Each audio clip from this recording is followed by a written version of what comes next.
Okay guys, so today in this video I'm going to show you how to fix your bulb socket on your Gy6 50cc scooter.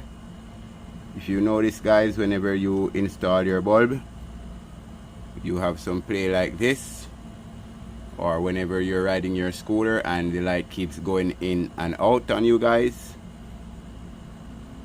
this is the way to fix it guys. You want to take your bulb out and access these two tabs on the back. You will need to pull back this rubber boot and you want to access these two tabs guys, and you just want to push them up a bit so that they will make a better connection with the bulb,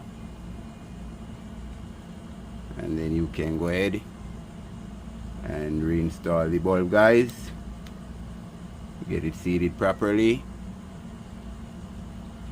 There you go, no more play.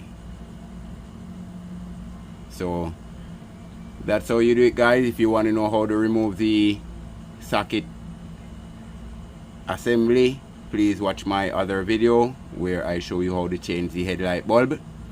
And all you will need to do after that guys is just disconnect your connector plug here. Please remember to like, share and subscribe.